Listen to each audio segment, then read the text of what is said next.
Так. Семинаре нашего научного центра по сохранению, возрождению и документации языков России Института языкознания РАН. Тамерлан Таймуразович, российский филолог, осетиновед и социолингвист, доктор филологических наук, заведующий кафедрой ЮНЕСКО Северо-Осетинского государственного педагогического института, заслуженный работник образования Республики Северная Осетия Алания, автор концепции поликультурного и полилингвального образования. И сегодня мы встречаемся с уважаемым Тамерланом Таймуразовичем в формате «Вопрос-ответ». Вести эту встречу будет Артем, который лучше всех знаком с его работами, поэтому передаю дальше слово ему. Дебун Хорс, дорогие друзья. Сегодня мы предлагаем построить режим общения в формате, эдаком формате пресс-конференции.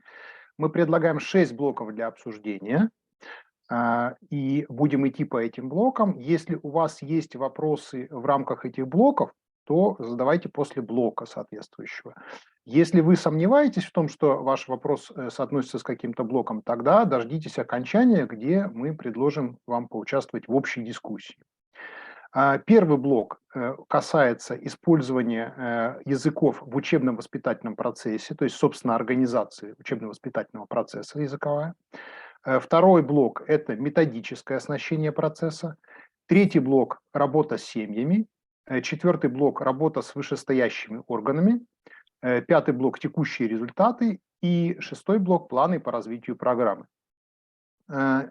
Тамерлан Таймуразович, вы нас слышите, видите? Да, все нормально, все прекрасно. Потому что мы вас, к сожалению, не видим, только слышим.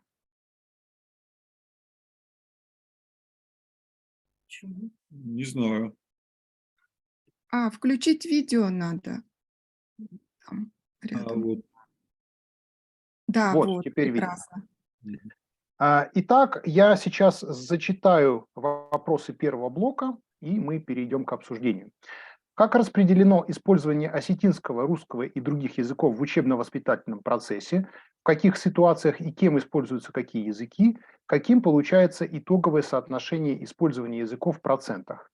Этот блок распадается на 3 части, собственно, дошкольные учреждения, школы на разных ступенях, полилингвальные и национальные, и другие учебные заведения, внешкольные структуры, СУЗы и вузы. Пожалуйста.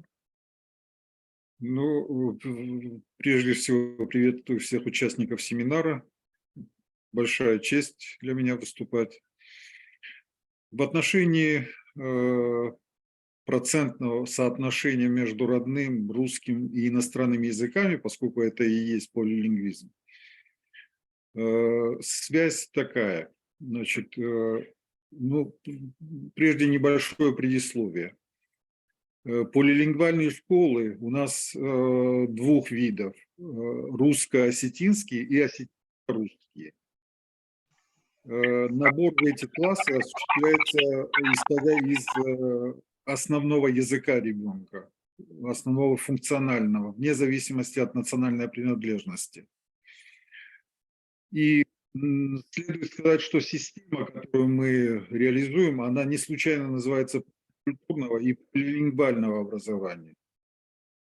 Дело в том, что мы используем не федеральные учебники. На сегодняшний день могу говорить о том, что ни один федеральный учебник не соответствует образовательному стандарту. Почему? Дело в том, что федеральный государственный образовательный стандарт предполагает материалов школьного предмета, в том числе, как многократно подчеркнуто в ГОС, и на материале родного края, на материале родного народа. К сожалению, ни осетинский, ни абхазский, ни кабардинский, ни якутский этнокультурные материалы в федеральных учебниках не представлены. Мы же разработали учебники, которые соответствуют полностью федеральному государственному образовательному стандарту, поскольку изучаемый материал преподается на основе трех культурных элементов. Это этнокультурный, российский общегражданский и мировой. мы предполагаем, что это та компоновка, которая позволит формировать и воспитывать обучающихся в 3 культурных измерениях: в этнокультурном, национально-гражданском и мировом культурном уровнях. Обучение детей начинается на родном языке, а если правильнее все-таки сказать, на функциональном языке, которые приходят в 1 класс полилингвальной группы. Это дети, которые в 7-летнем возрасте лучше знают родной осетинский язык, думают на осетинском языке и легче воспринимают материал на осетинском языке, свободнее излагают свои мысли на осетинском языке. И 2 класса обучение идет по всем образовательным предметам на родном, на осетинском языке. Русский язык изучается как общеобразовательный предмет. Начиная с 3 класса, в 3 и в 4 классах обучение билингвальное, то есть часть учебного материала продолжает преподаваться на осетинском языке, а повторение материала учебного, закрепление уже происходит на русском языке. Это делается для того, чтобы обеспечить переход, безболезненный переход с осетинского на русский язык обучения в основной школе. Таким образом, первые 2 класса на родном языке, в 3-4 класс на билингвальной основе, повторю еще раз. С 5 класса преподавание переводится на русский язык обучения, кроме предметов этнокультурного компонента. То есть на осетинском языке продолжается изучение предметов, таких предметов, как осетинский язык, осетинская литература, изобразительное искусство, музыка, мировая художественная культура, география Осетии и история Осетии.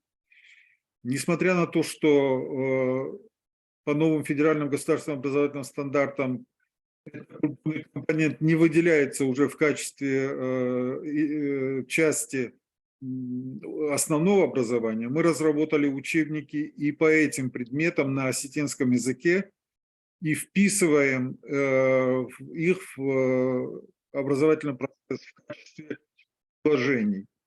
Таким образом, учебно-методическое обеспечение преподавания формируется на начальной ступени образования на основе собственных оригинальных учебников по всем предметам начальной школы.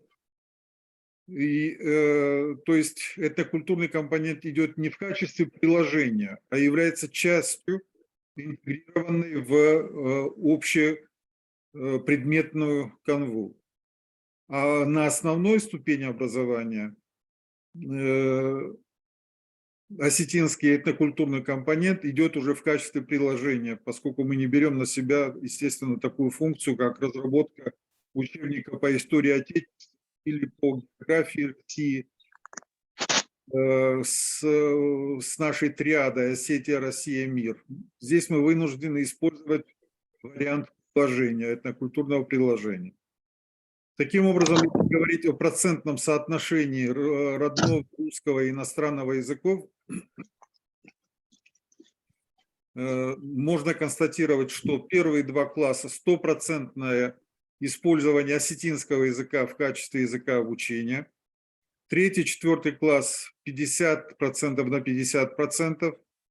И на уровне основной школы преподавание идет, как я уже сказал, только по предметам этнокультурного компонента. И при этом существенно важно подчеркнуть, что мы не оставляем преподавание на родном языке, на осетинском языке по предметам, по которым установлена форма единого государственного экзамена.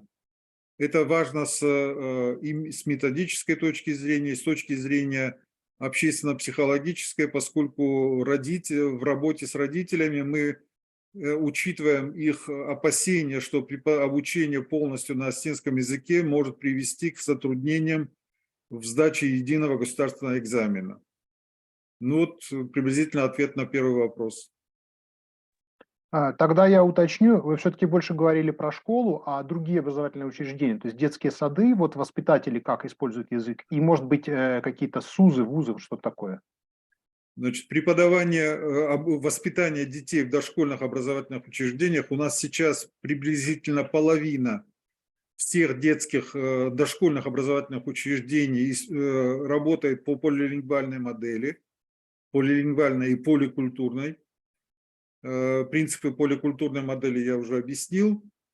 Полилингвально обучение идет таким образом, что воспитание идет таким образом, что для осетинского языка подготовлены учебно-методические комплекты на осетинском языке всех групп дошкольного образовательного учреждения, то есть от младшей второй от младшей первой группы до подготовительной.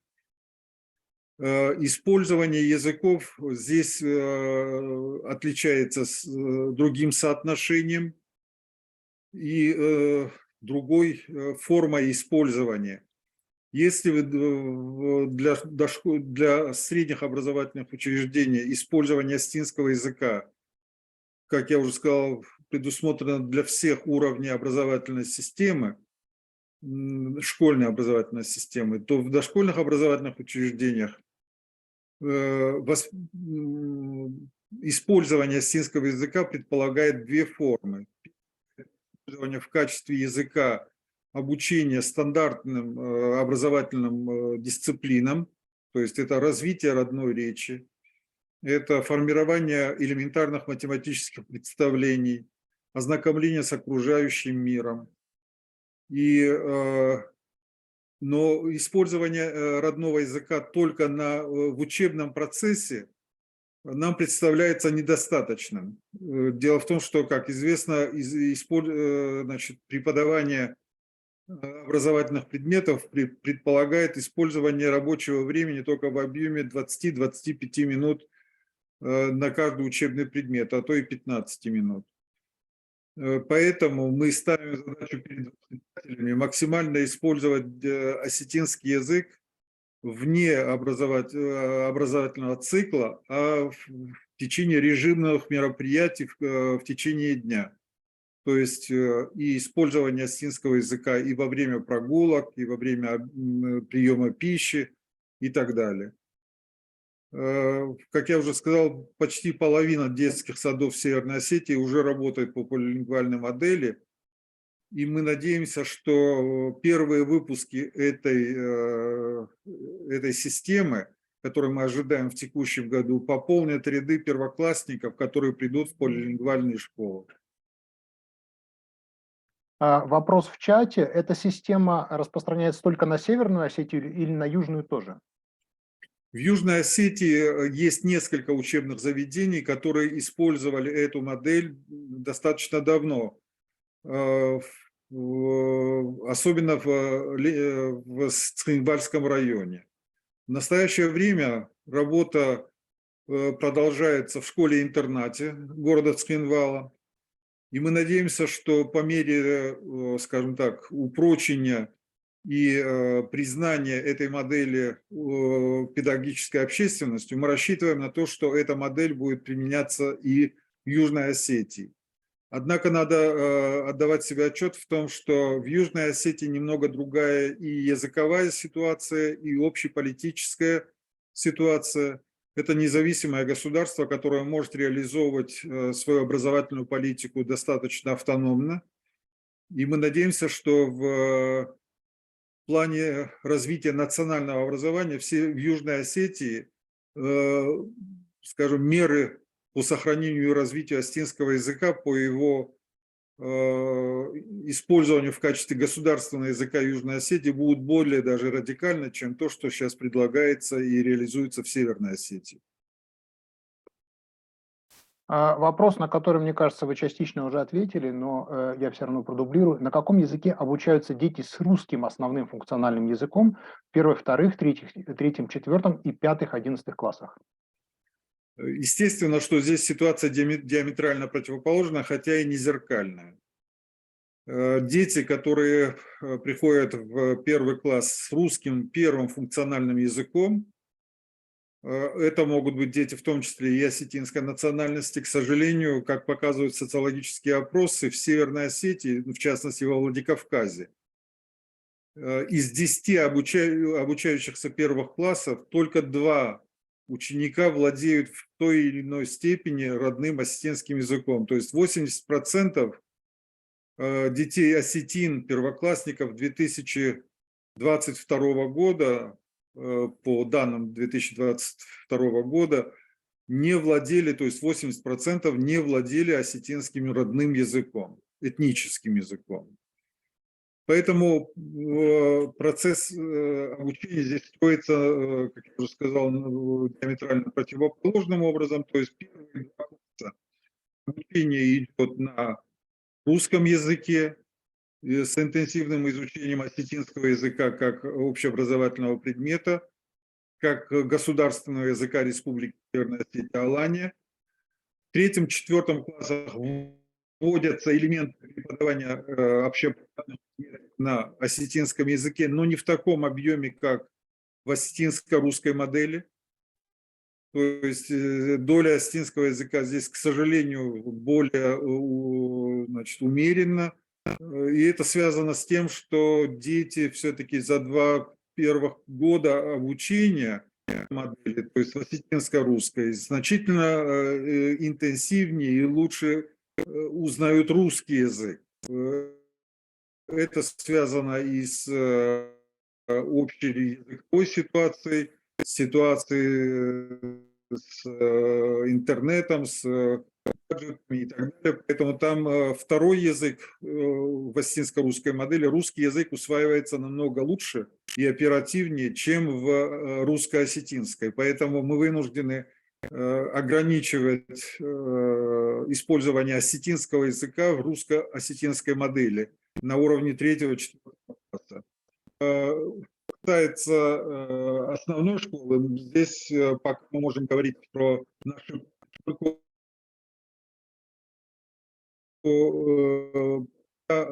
учащиеся обучаются в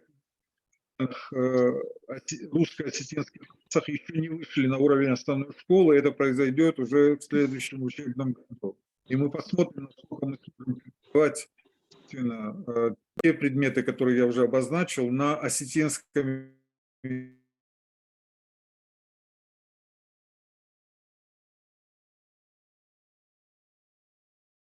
языке. Да, кажется, сейчас у вас почему-то ухудшилось качество интернета, но мы услышали ваш ответ. Коллеги, если есть еще вопросы по использованию языков в учебно-воспитательном процессе, то есть по первому блоку, обозначайте себя, можете поднять им руки, можете в чат как-нибудь просигнализируйте, потому что если по первому блоку больше вопросов нет, мы переходим к следующему. Так, ну, кажется, я вопросов не вижу. Тогда второй блок. Тоже вы частично уже говорили о методическом оснащении процесса, об учебниках. Значит, какие языки в каком соотношении выступают в качестве метаязыков? Как происходит подготовка кадров, то есть учителя, логопеды, психологи, может быть, еще какие-то кадры?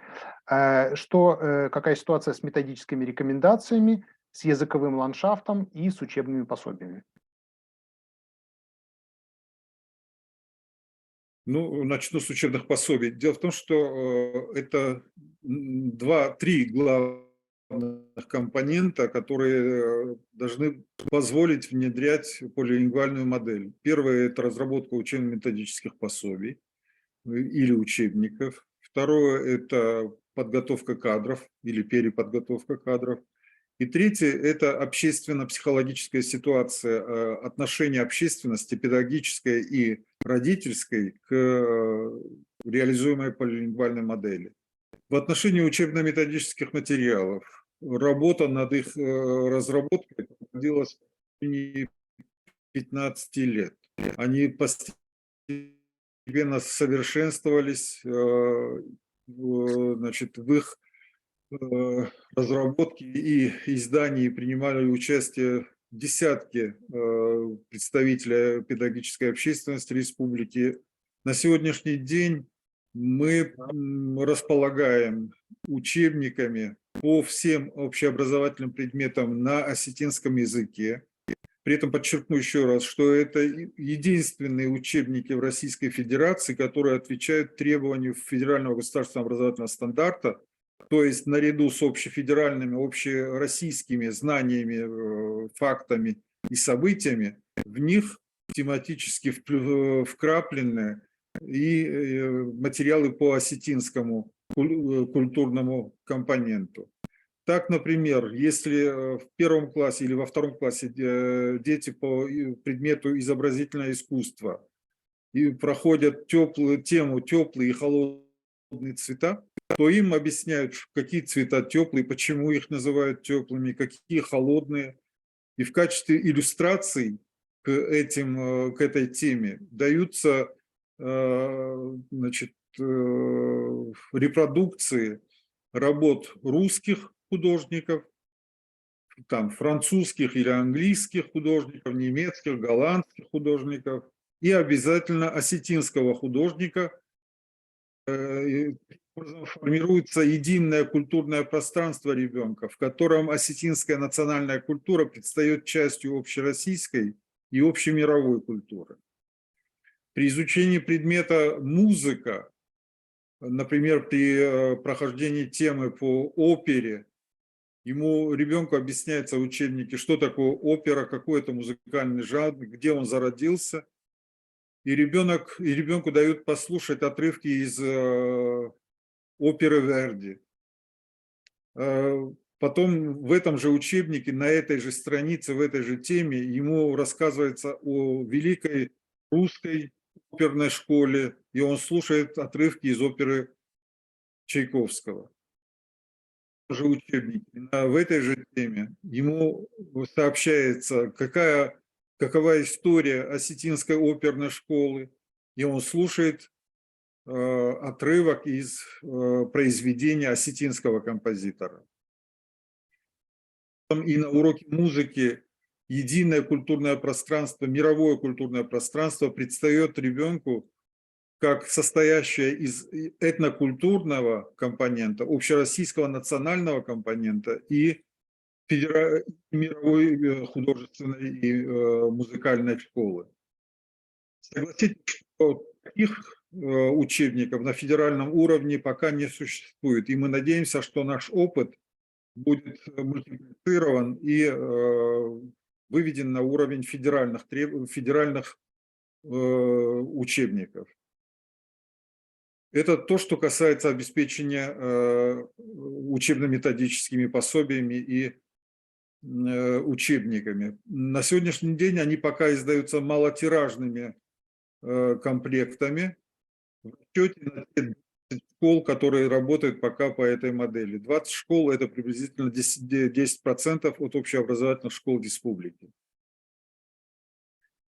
Что касается подготовки педагогов и переподготовки педагогов, то они осуществляются в обоих направлениях. Во-первых, учебный процесс Северо-Осетинского государственного университета и Северо-Осетинского государственного педагогического института для учителей начальных классов и педагогов дошкольного образования, в их подготовку включены спецкурсы по полилингвальному и поликультурному образованию. Помимо этого, для всех работников школ и детских садов, в которых реализуется полилингвальная и поликультурная образовательная модель, организованы ежегодные курсы по повышению и переподготовке квалификации.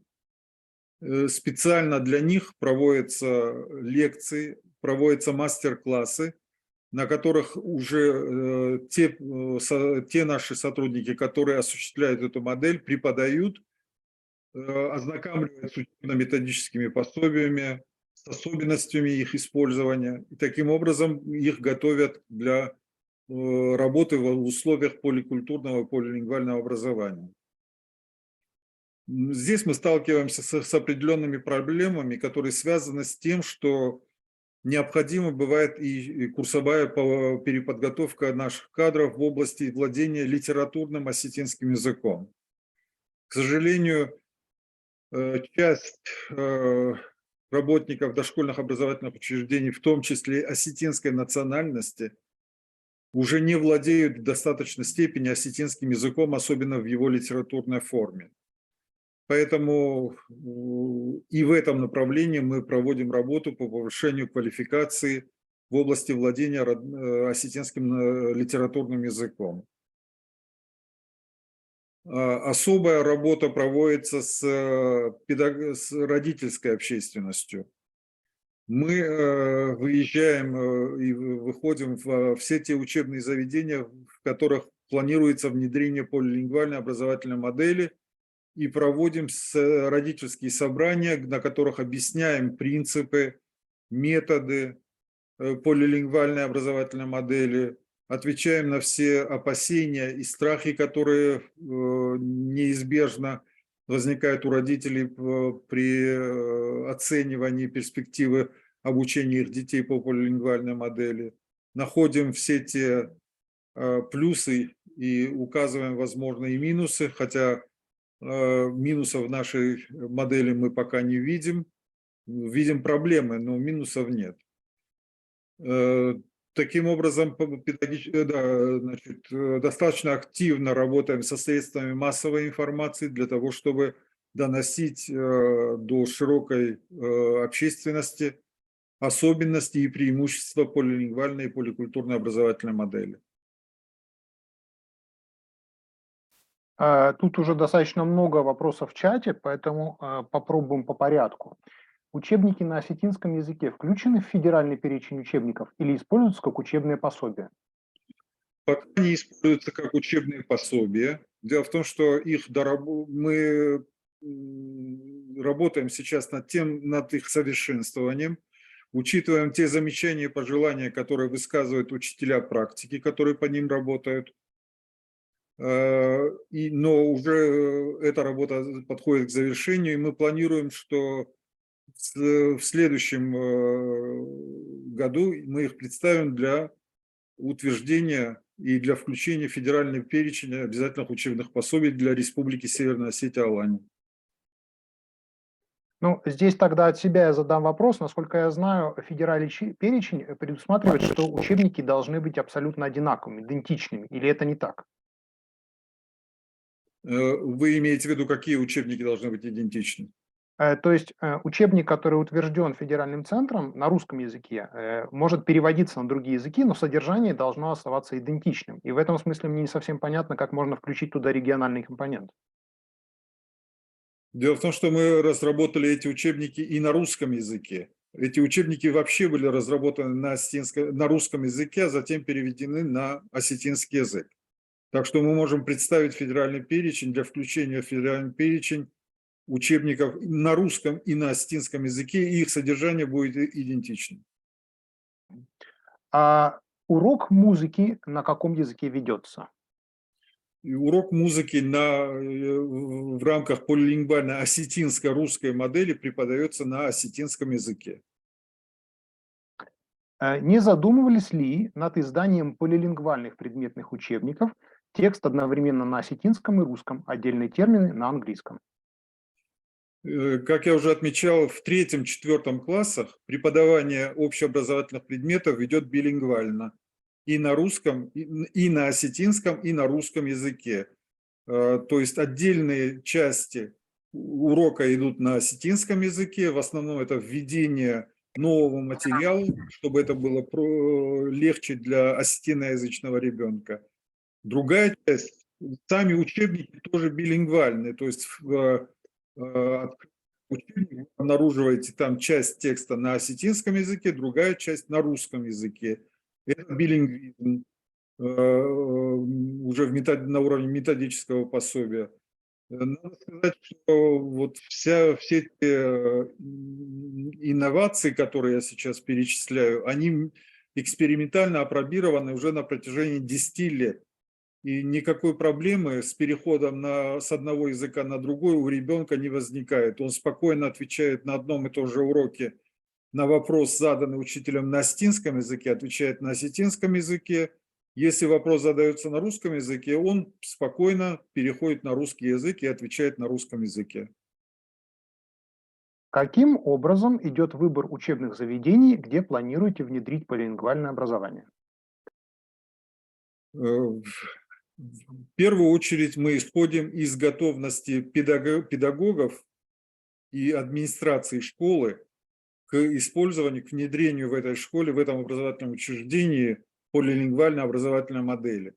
Очень важен настрой педагогов, очень важно, чтобы они понимали всю важность полилингвальной поликультурной модели, чтобы они не страшились тех дополнительных, скажем, трудностей, которые у них неизбежно возникают с освоением новой программы, тем более нестандартной учебной программы. И важна в том числе и оценка, важно отношение родительского сообщества, поэтому мы и проводим собрания с родителями. И в том случае, если мы убеждаем родителей в том, что их дети не только не пострадают, но получат замечательные преимущества при обучении по полилингвальной модели, то именно на этих школах мы делаем свой выбор. Я думаю, что как раз тогда уместно перейти к третьему блоку, это как раз работа с семьями. Ну, вы частично уже говорили, как организовано общение образовательных учреждений с родителями. Еще один важный вопрос, какая мотивация родителей, то есть что можно им сказать, чтобы убедить, и в какой мере участие в программе полилингвального образования влияет на языковую ситуацию в семье и наоборот. Мотивация, следует отдельно сказать о мотивации родителей определять своих детей в полилингвальный детский сад и в школу. При формировании дошкольных образовательных групп, работающих по полилингвальной модели, у нас практически не возникает проблем. Это связано, во-первых, с тем, что родители начинают понимать, что проблема сохранения и развития астинского языка становится очень острой. Если несколько лет назад мы себя еще успокаивали мыслью о том, что бастионом астинского языка продолжает оставаться сельская зона, сельские регионы республики, то теперь, к сожалению, мы констатируем, что и там процесс языкового сдвига, к сожалению, набирает темпы, и уже на уровне дошкольного образования мы начинаем видеть проблемы с владением осетинским языком у детей дошкольного возраста. С другой стороны, родители сами понимают, что в рамках семьи эту проблему им не решить, особенно в семьях, проживающих в городской зоне. Дело в том, что основная часть осетиноязычных родителей, ну, к сожалению, не владеют уже достаточно родным языком в той мере, в которой они могли бы использовать его в качестве основного языка общения в семье. Поэтому они перепоручают с большим удовольствием решение этой проблемы саду. Влияние детского сада и общения в детском саду действительно имеется и на языковую ситуацию в семье. Родители с удовольствием и с радостью констатируют тот факт, что ребенок приносит осетинский язык из детского сада. И аналогичная ситуация и в школе. Но здесь мотивация родителей более, менее утилитарная, более патриотическая. То есть в основном родители отдают своих детей, исходя из понимания общей языковой ситуации в республике. И надо отметить следующую вещь, что мы создаем некоторые преференции для полилингвальных и поликультурных образовательных учреждений. Во-первых, это надбавка к работе учителей. Они получают 15% к основному окладу в качестве надбавки за работу с инновационным образовательным процессом. Помимо того, это такая небольшая, но все-таки мотивация для повышения интереса к этой модели со стороны педагогов. В том, что касается повышения мотивации родителей, здесь следует отметить что в 2017 году в республике была открыта Аланская гимназия, то есть это специализированное учебное заведение, которое работает по осетинско-русской полилингвальной модели. Это школа, фактически единственная школа полного рабочего дня, и в которую дети, более того, это школа интернатного типа. В ней обучаются школьники из разных районов республики. Таким образом, городские, владикавказские дети весь рабочий день находятся в школе, и в том числе и для них организовано и дополнительное образование на осетинском языке. Для родителей это является большим плюсом. И у нас высокая конкурсная ситуация для определения детей в Аланскую гимназию. При наборе 3 классов у нас ежегодно набирается туда 3 класса, при этом бывает конкурс 3-4 человека на место. Опыт Аланской гимназии мы намерены мультиплицировать и в каждом районе республики в качестве такого локомотива открыть аланские гимназии районные, которые бы тоже служили неким маяком, неким ориентиром для повышения престижности полилингвального образования. У нас есть несколько маленьких вопросов, прежде чем мы перейдем к следующему блоку. Они не совсем связаны, конечно, с семьями, но, я думаю, все равно они актуальны. С какого класса начинается преподавание иностранного языка? Преподавание иностранного языка имеет смысл отдельно отметить инновации, которые мы используем при преподавании иностранного языка. Ну, преподавание начинается, как и положено по федеральному базисному плану, со 2 класса. Но дело в том, что мы при преподавании иностранного языка тоже используем собственные учебники английского языка. Почему? Потому что мы исходим из понимания того, что преподавание иностранного, в данном случае 3-го языка, должно строиться на базе установления общих и дифференциальных элементов между английским языком и основным языком ребенка. Так построена методика формирования учебников английского языка федеральных. То есть особенности английского языка и преподаются при сопоставлении и при установлении аналогий и расхождений с русским языком. Наши дети в полилингвальной группе осетинско-русской, основным языком для них, функциональным языком, естественно, является осетинский язык. И мы разработали учебники английского языка, которые построены на основе выделения общих и дифференциальных признаков, которые существуют между осетинским и английским языком. И эти учебники разработаны для всей начальной школы, то есть для 2, 3, 4 класса. Дети переводят с английского на осетинский язык, дети выполняют упражнения по грамматике английского языка с опорой на осетинский язык.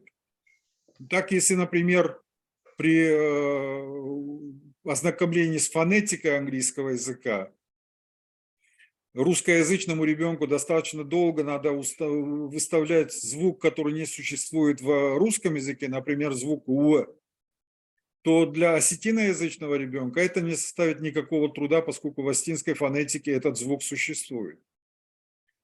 Ну, можно привести и такой пример из грамматики, что при изучении именных глагольных сказуемых в английском языке, как известно, обязательно употребление вспомогательного глагола to be, быть. В русской грамматике такой глагол-связка опускается, да? То есть я студент, но я I am student. Преподавание этих особенностей на осетинском материале тоже значительно упрощает задачу, поскольку в осетинском глагол связка «быть» обязательно употребляется тоже так же, как в английском языке. Просят немножко рассказать об истории, сколько лет идет эта программа, сколько школ по ней сейчас работают, сколько учеников и до какого класса уже дошли. Эта система разрабатывается с 2003 года, то есть практически уже 20 лет. Сначала была работа над теоретическими положениями этой программы, потом началась работа по разработке учебно-методических комплектов. С 2005 года была проведена экспериментальная апробация этой модели, значит, на уровне начального образования и дошкольных образовательных учреждений, которая длилась 4 года до 2009 года. Затем на основе положительных результатов республиканской апробации мы обратились в Федеральное министерство высшего образования и науки с просьбой и с проектом для федеральной программы развития образования. Такая программа, такой проект был включен в федеральную программу развития образования.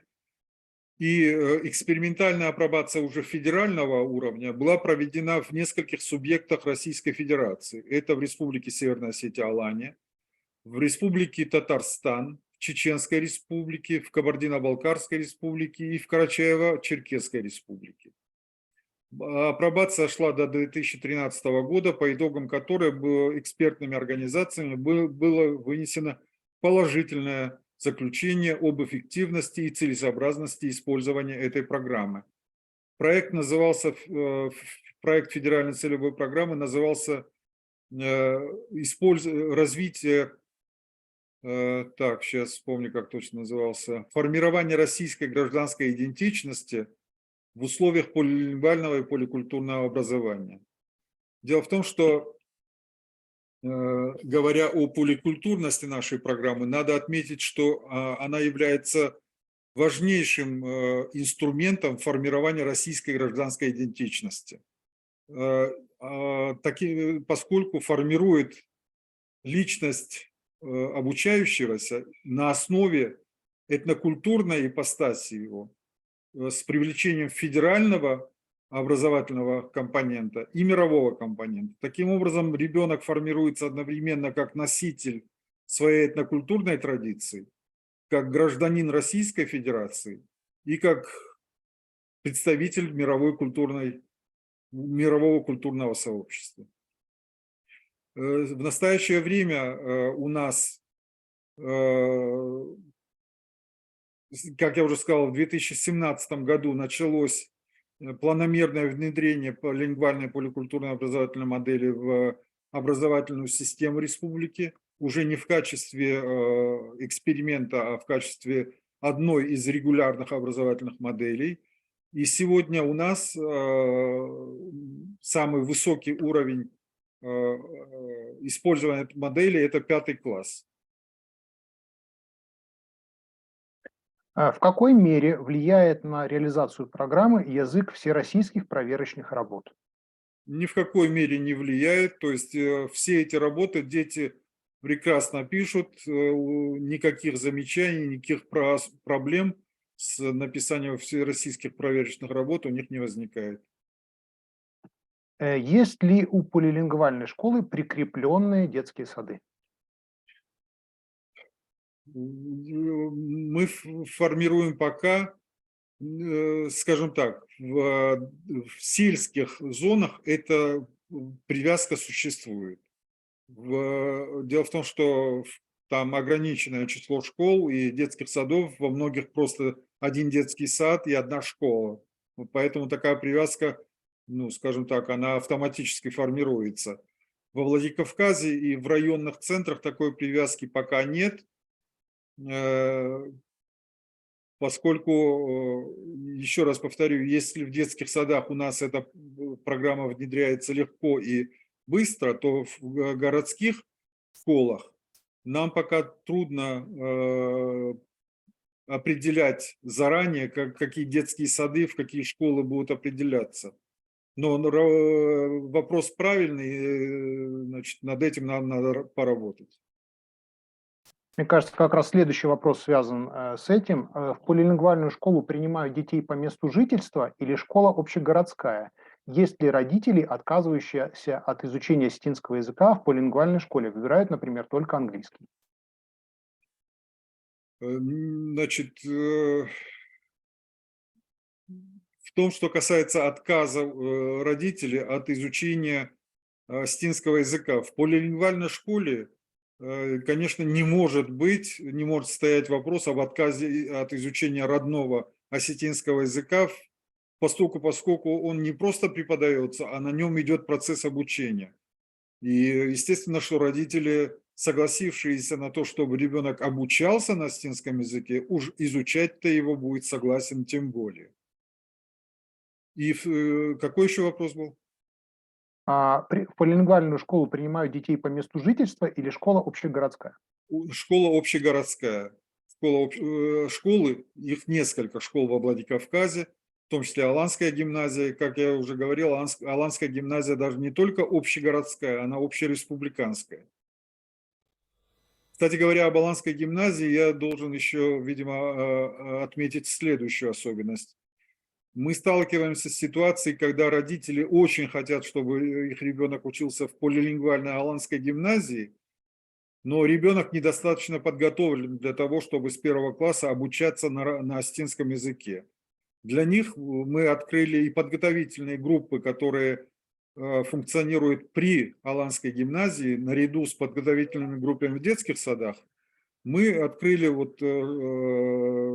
подготовительную группу, которая работает в выходные дни и которая готовит ребенка именно по осетинскому языку для того, чтобы у него был достаточный уровень компетенции к моменту начала образовательного процесса в 1 классе. Ну, я так понимаю, это вопрос от человека не из России. Обязательно ли изучение языка в садах и школах детям других национальностей? У нас в республике и учебники соответствующие разработаны, и учебный процесс построен таким образом, что осетинский язык изучается как родной язык детей осетинской национальности и как государственный язык Республики Северная Осетия. Прошу прощения. Осетинский язык изучается и как родной язык осетинской национальности, и как государственный язык Республики Северная Осетия Алания. При этом в соответствии с теми изменениями, которые были внесены в федеральный закон об образовании, родители пишут заявление о том, какой язык они выбирают в качестве языка изучаемого. И, скажем так, та работа, которая была проведена нами в период перехода к этим новым федеральным требованиям, в результате мы получили достаточно хорошую картину. У нас практически нет отказов от изучения осетинского языка как государственного языка республики представителями других национальностей, проживающих в республике. Какая нормативная основа полилингвальной школы? Как языки указываются в положении школы? Нормативная база в данном случае является федеральный государственный образовательный стандарт, который позволяет изучать, осуществлять обучение. Федеральный государственный образовательный стандарт, который позволяет организовывать обучение на родных языках народов Российской Федерации. Существует особый учебный план для школ с родным языком обучения. Существует федеральный государственный образовательный стандарт и общеобразовательные программы, которые не то что позволяют организовывать поликультурный образовательный процесс, но и требуют обязательно поликультурности образовательного процесса. Еще раз повторяю, неоднократно на страницах федеральных государственных образовательных стандартов указывается на необходимость преподавания данного предмета в том числе на материале культуры данного региона или данного народа. Как проводят работу с детьми, у которых разговорный язык в семье – дигорский диалект? Хороший вопрос, и мы готовы, к счастью, на него ответить. Дело в том, что когда я говорю о том, что разработаны учебники и учебные пособия на осетинском языке поликультурного типа, то они разработаны на обоих литературных вариантах осетинского языка. И сейчас у нас в городе Владикавказе и в районах с иронским литературным языком, с иронским диалектом процесс обучения идет по учебникам по учебникам на иронском литературном варианте осетинского языка. Для школ Дигорского и Иравского района, в которых проживает дигороязычное население, разработаны учебники на дигорском литературном варианте осетинского языка. Как влияют новые ФОП на полилингвальные школы, они пятидневные или шестидневные? Школы шестидневные, поэтому, ну скажем так, те проблемы, которые возникают при пятидневке, у нас сняты, у нас есть время для организации дополнительного образовательного процесса, есть возможность проведения этого всего на родном осетинском языке. Так, кажется, мы исчерпали этот блок. Четвертый блок касается работы с вышестоящими органами, а именно, как организована работа с Министерством просвещения с Обрнадзором, как происходит согласование учебных планов и как осуществляется финансирование. Работа с федеральным министерством проводится регулярно. Более того, несколько лет назад даже в Федеральном министерстве образования был создан специальный совет по полилингвальному образованию. К сожалению, он так и не заработал, хотя был определенный состав его во главе с заместителем министра Синюгиной. К сожалению, он, скажу так, родился мертворожденным и, к сожалению, не зафункционировал. Тем не менее, мы регулярно контактируем, наше министерство, Республиканское министерство образования контактирует с федеральным министерством, соответствующим департаментом и отделом. Финансирование осуществляется, да, значит, теоретические положения и практические результаты внедрения полилингвальной и поликультурной образовательной модели мною неоднократно докладывались на заседаниях в Российской академии образования, по итогам которых тоже были даны положительные заключения. Финансирование осуществляется за счет двух источников республиканского уровня. Это республиканская программа развития образования, а также республиканская и государственная программа, которая была принята в 2017 году. Это программа сохранения и развития осетинского культурного наследия осетинского народа. Одна из подпрограмм которой, то есть сохранение и развитие осетинского языка, предполагает осуществление мер по сохранению и развитию именно осетинского языка. Коллеги, я не вижу больше вопросов по четвертому блоку, поэтому мы можем, я думаю, перейти к пятому, но если появятся вопросы, вы всегда можете их задать. Пятый блок касается текущих результатов. Ну, количественные показатели мы уже немножко обсудили, а здесь, наверное, поговорим о языковых результатах, а именно, насколько часто и при каких условиях дети из русскоязычных семей не только могут хорошо понимать осетинский язык, но и выходят на полноценное говорение, не страдает ли знание русского языка, то есть то, что называется словом интерференция, и как многоязычие влияет на успехи в усвоении других предметов, в частности, иностранных языков. Ну, во-первых, то, что касается владения осетинским языком русскоязычными детьми. В данном случае речь идет, видимо, не о полилингвальной школе, а о обычной типовой школе с изучением осетинского языка. Как показывает практика, русскоязычные дети, в том числе осетинской национальности, но не владеющие родным языком, которые составляют основной костяк значит, детей, так называемых невладеющих групп. Для них мы разработали специальные учебники, это отдельная, так сказать, история. Мы разработали учебники осетинского языка как государственного языка республики для детей, не владеющих им.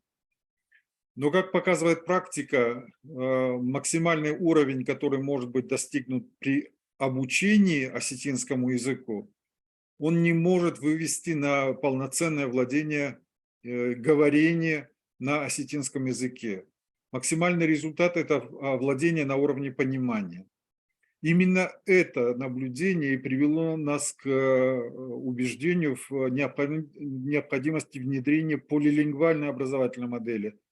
То есть перевод осетинского языка от языка изучаемого к языку обучения. Только этот образовательный цикл может позволить формировать языковую компетенцию неосетиноязычных детей на достаточном уровне для того, чтобы они могли заговорить.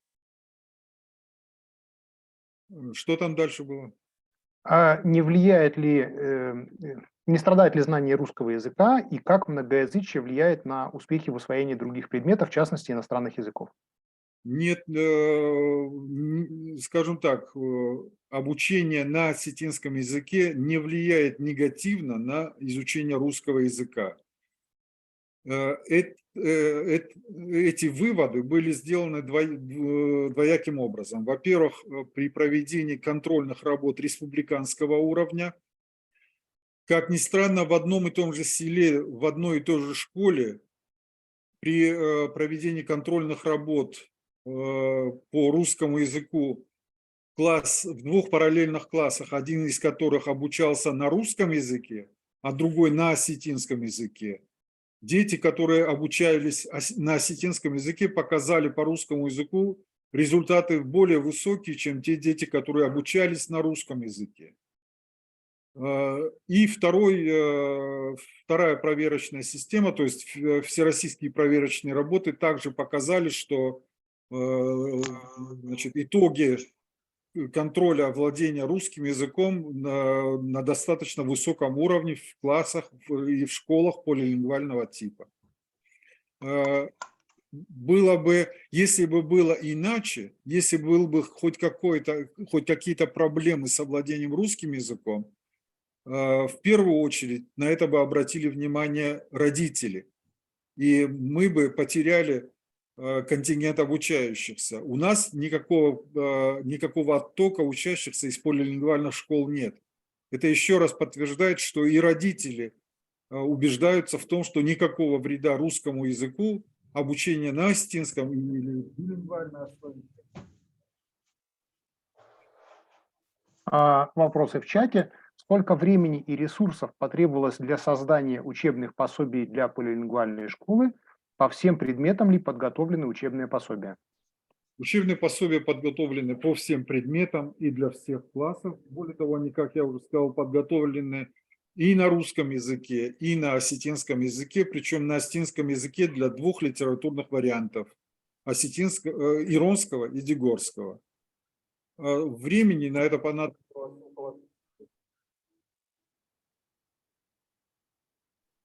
около...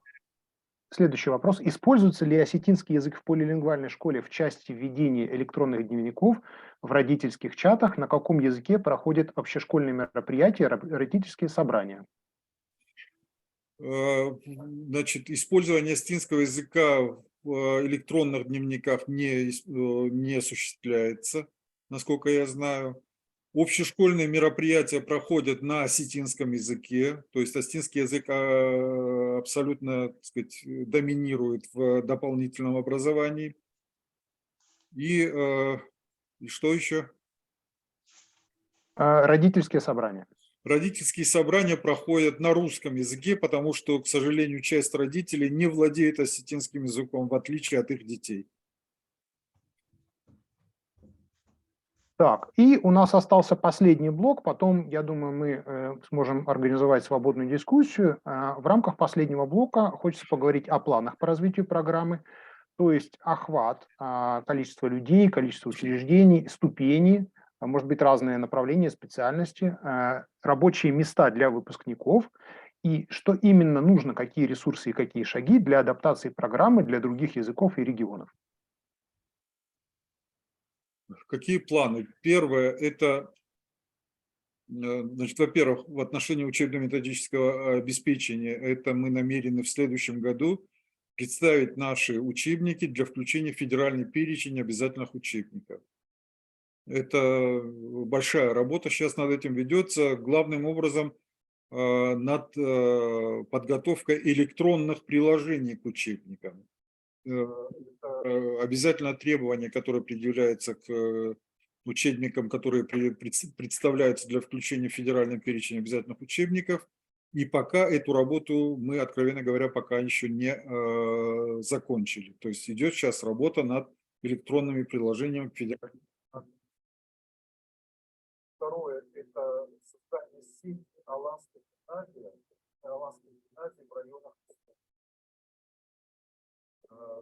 Это должны быть школы полного рабочего дня с возможностью дополнительного образования в неурочное время, с организацией мероприятий на осетинском языке и с обеспечением, в том числе интернатного типа. И расширение сети дошкольных образовательных, то есть мы, в принципе, полагаем, что все детские дошкольные образовательные учреждения в сельских зонах должны быть переведены на полилингвальную образовательную модель, кроме города Владикавказа, где надо выбрать модель и Моздокского района, района с преимущественно русскоязычным населением. Все-таки, мне кажется, это важный пункт – рабочие места для выпускников. Рабочие места для выпускников школ. Да, то есть люди с сознанием осетинского языка, где они могут его потом применить? Нет, Речь о выпускниках, может, вузов имеется в виду. Выпускники школ, конечно, в первую очередь, значит, следует исходить из того, что дети после окончания полилингвальной школы владеют в русском языком не хуже, чем их сверстники, которые заканчивают обучение в школах с русским языком обучения. Таким образом, никаких ограничений ни по поводу трудоустройства, ни по поступлению в вузы у них не возникает. Мы уже на экспериментальном уровне, то есть я сказал о том, что сейчас у нас обучающиеся максимально до 5 класса. Но ведь у нас есть опыты наших экспериментальных классов, которые проходили, на основе которых мы проводили и республиканскую апробацию, и федеральную апробацию. Эти учащиеся давно закончили общеобразовательные школы и без всяких проблем поступили в высшие учебные заведения и Москвы, и Петербурга, и других учебных заведений нашей республики. Поэтому мы можем с уверенностью говорить о том, что никаких проблем и ограничений у осетиноязычных и русскоязычных, надо подчеркнуть это, выпускников не было и не будет.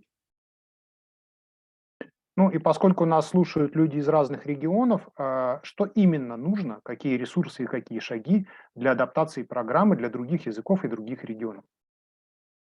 Мы готовы делиться нашим опытом. Более того, мы даже готовы делиться нашими учебными пособиями для их перелицовки на другой культурный код.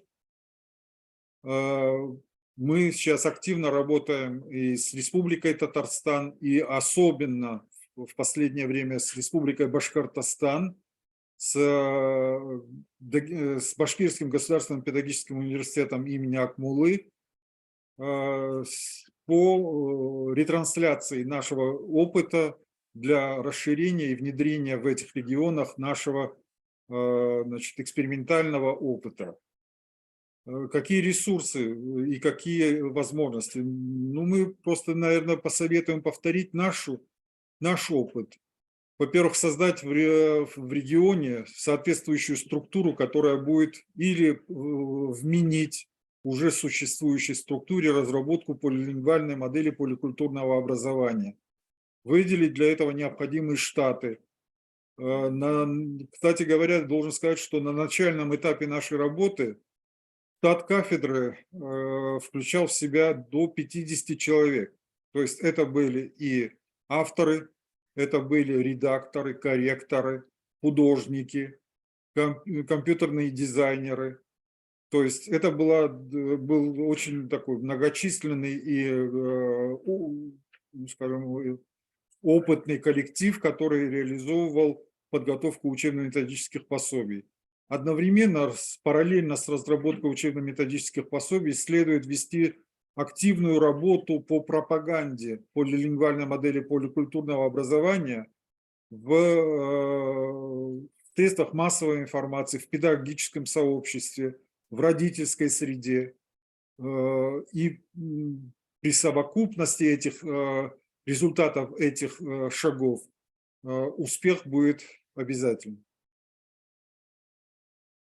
Мы исчерпали основную программу. Я прочитаю еще оставшиеся вопросы из чата. Дорогие друзья, если у вас еще есть вопросы, либо пишите их в чат, либо поднимайте руку. Я думаю, что мы сможем поговорить и голосом тоже.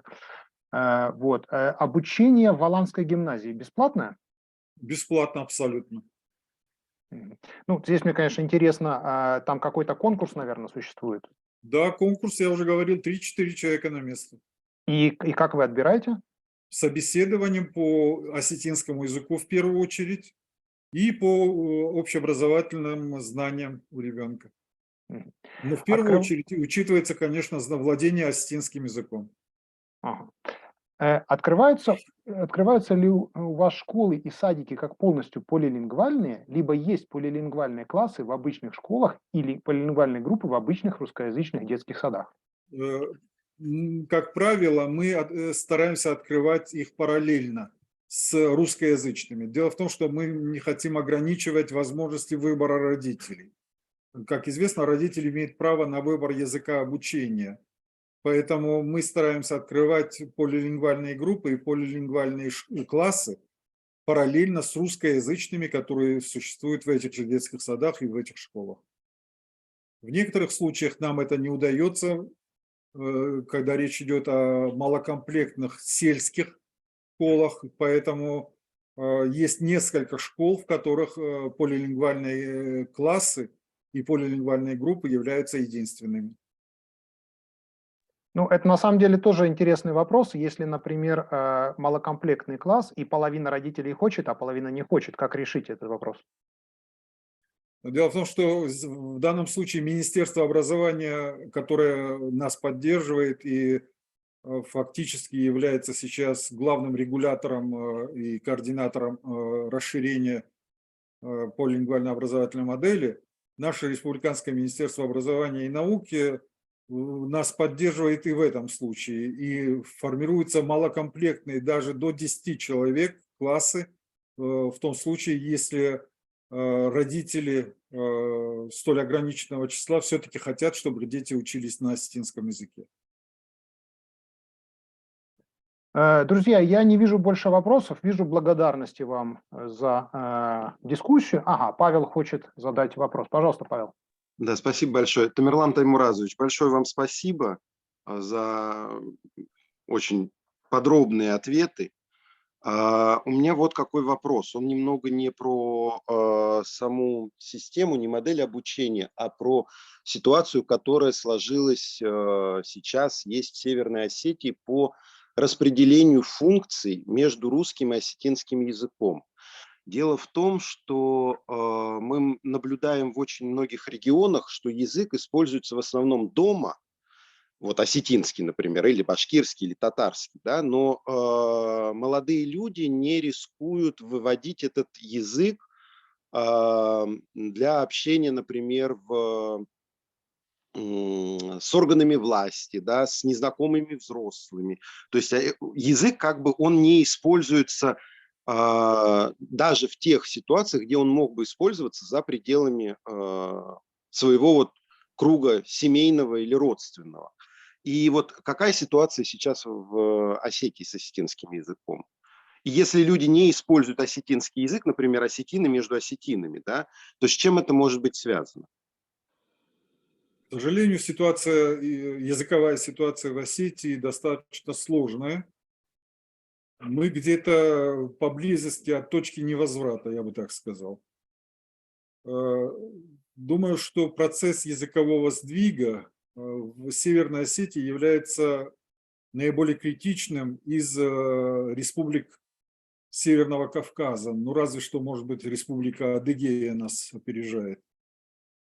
При определении функций функционального поля осетинского языка действительно на сегодняшний день речь может идти достаточно уверенно только о нескольких.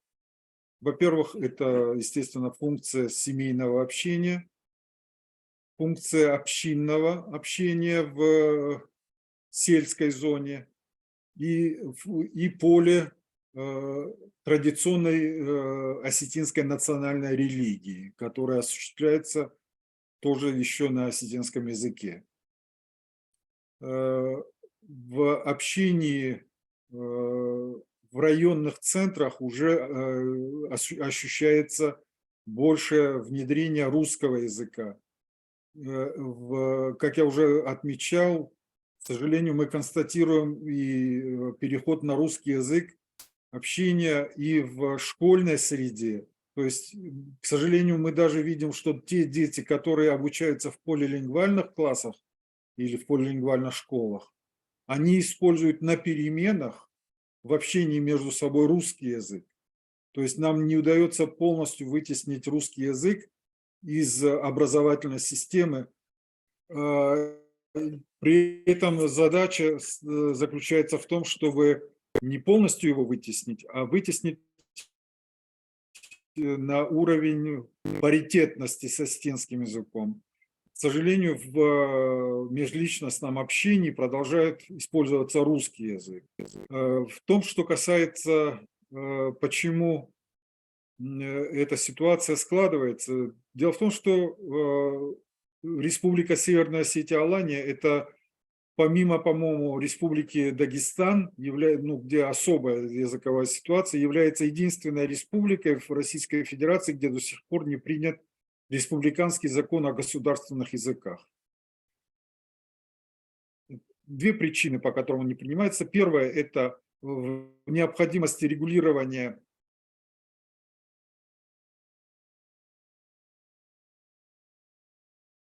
под словосочетанием осетинский язык как государственный язык республики. Дело в том, что часть, скажем так, общественности считает, что государственный язык и отказывает дегорскому в этом праве. Другая часть, то есть это дегороязычное население, настаивает на том, чтобы и дегорский диалект получил статус государственного литературного языка. Это одна проблема, по которой не принимается республиканский закон о языках. Хотя, возможно, вторая причина является более важной и более острой. Это проблема использования государственного языка в учреждениях государственного управления и местного самоуправления. И в этом случае необходимость владения осетинским языком, в том числе и должностными лицами, которые должны осуществлять свою деятельность, в том числе и на осетинском, как государственном языке республики. Вот по этим двум мотивам и не принимается республиканский закон о государственных языках, который бы, возможно, позволил снять остроту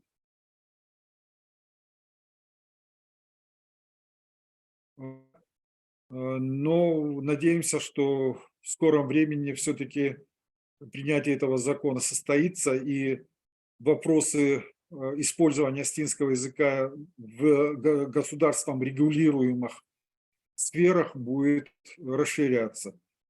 Но никакие законодательные акты не позволят решить эту проблему, если не будет изменения в языковой компетенции населения республики. До тех пор, пока действительно мы не повысим уровень владения осетинским литературным языком, то есть до тех пор, пока не заработает в полную мощь осетинско-русская полилингвальная образовательная модель. Так, продолжают поступать вопросы в чате. Как возможное введение возможности сдачи ЕГЭ по предметам на осетинском языке повлияло бы на обучение в полилингвальных школах?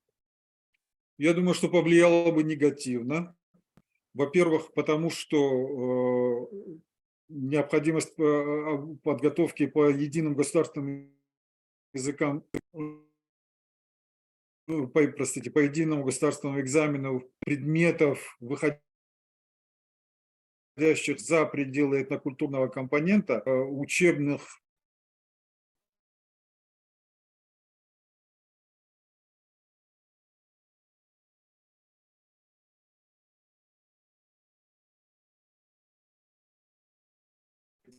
Во-вторых, сдача этих просто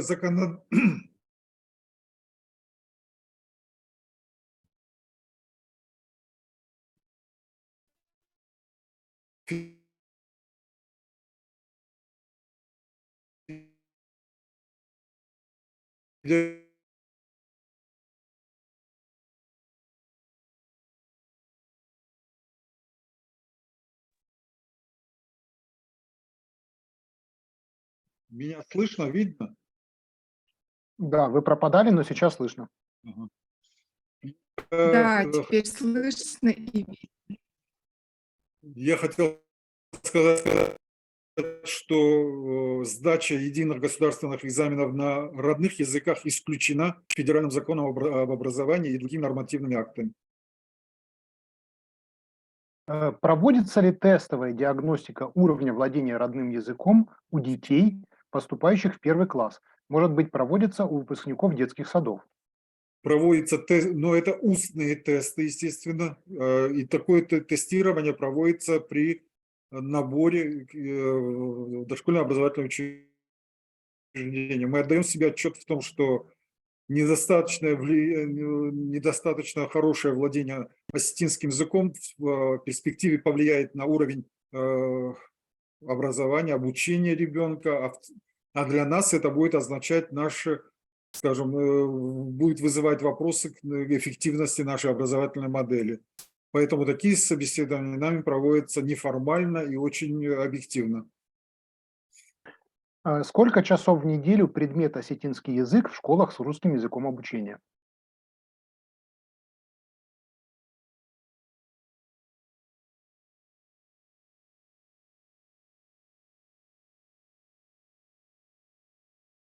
Кажется, я повторю вопрос. Сколько часов в неделю предмет осетинский язык в школах с русским языком обучения?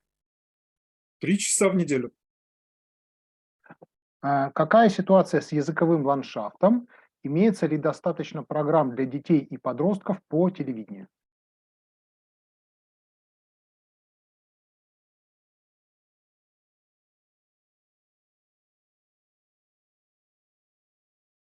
Уже году, то есть рывным в отношении улучшения положения осетинского языка. И я бы хотел, пользуясь этой возможностью, поблагодарить тогдашнего главу республики Вячеслава Зелимхановича Битарова, который вложил немало сил, времени и средств в улучшение положения осетинского языка.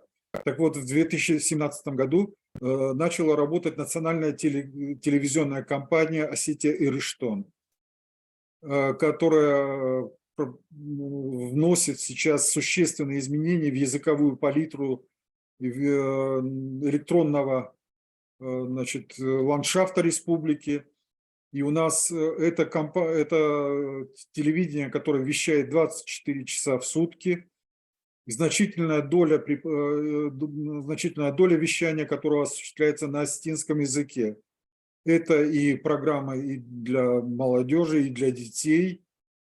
И я надеюсь, что со временем эта телекомпания, она уже заняла свою нишу в электронных средствах массовой информации республики. И, на мой взгляд, она достаточно хорошо влияет на улучшение языковой компетенции населения. В скором времени там должно начаться и вещания образовательных программ, программ по обучению осетинскому языку, для того, чтобы поддержать этот процесс, который начался вне образовательного пространства. То есть я хотел бы отметить формирование языковых групп в Республиканском доме творчества детей и подростков, создание также курсов осетинского языка для взрослых на основе республиканского объединения, неформального такого объединения осетинского народа. Все это в совокупности должны дать определенный эффект для повышения владения осетинским языком, хотя я убежден, что это только второстепенные, вторичные такие поля задействования осетинского языка. Основное поле, основное функциональное поле, которое повлияет на все сферы социальной жизнедеятельности, в которых должен функционировать осетинский язык, это всемирное расширение и внедрение полилингвальной модели поликультурного образования. Языковой опыт какой из российских республик для вас наиболее интересен? Что бы вы хотели позаимствовать?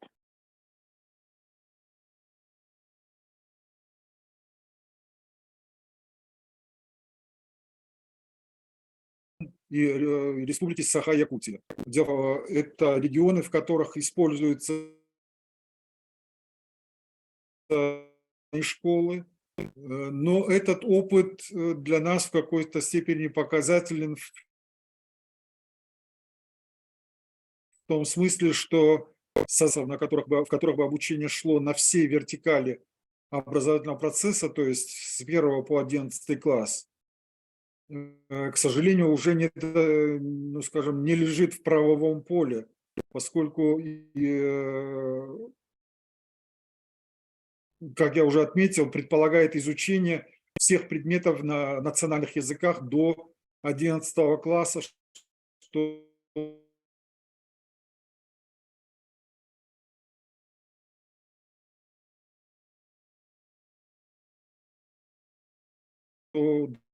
для нас наиболее интересен.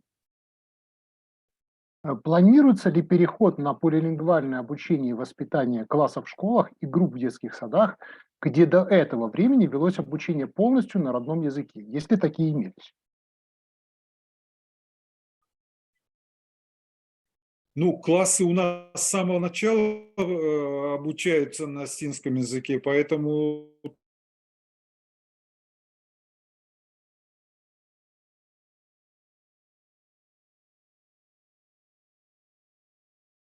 так. Алло. Да, опять пропадала связь. Что вы думаете о системе обучения миноритарным языкам «Языковое гнездо» с полным погружением в язык?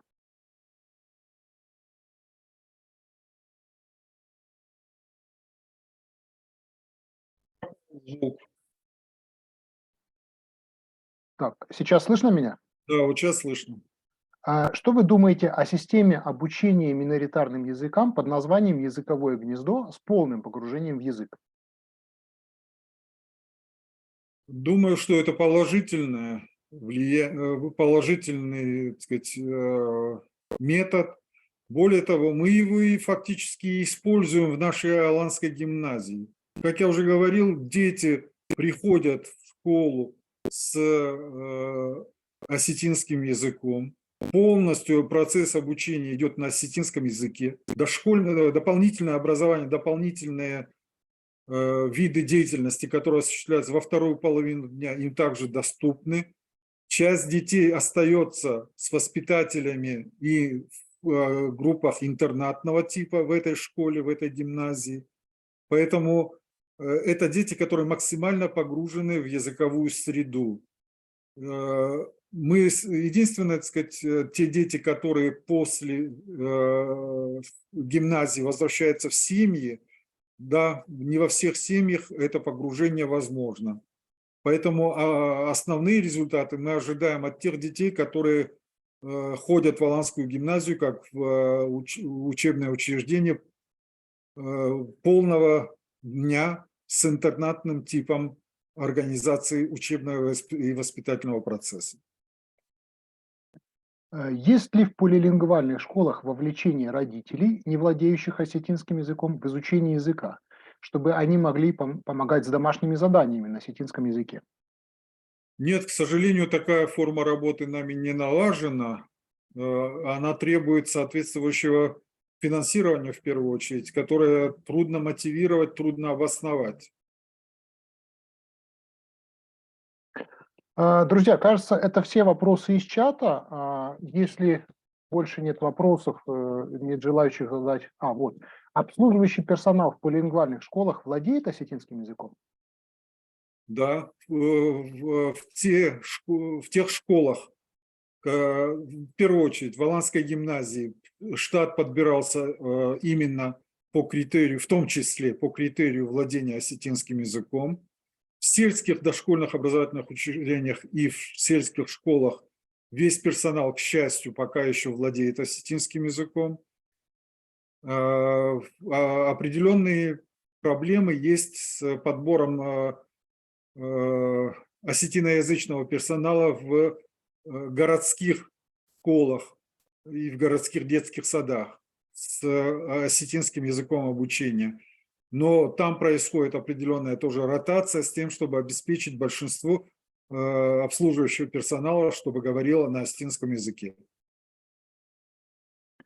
Ну что ж, кажется... нет, еще все-таки вопрос. Какие еще факторы влияют на выбор русского языка в межличностном общении детей на переменах в школах, кроме недостаточного уровня компетенций? Применяются ли какие-либо методы, направленные на поощрение общения детей на осетинском языке вне класса? Ну да, в некоторой степени это даже шуточные такие игровые формы, то есть объявляется некий конкурс на владение, на использование осетинского языка для детей в неурочное время. Насчитываются баллы за, скажем так, перманентное использование осетинского языка в качестве языка межличностного общения во внеурочное время. Ну, над этим вопросом надо думать, как их поощрять.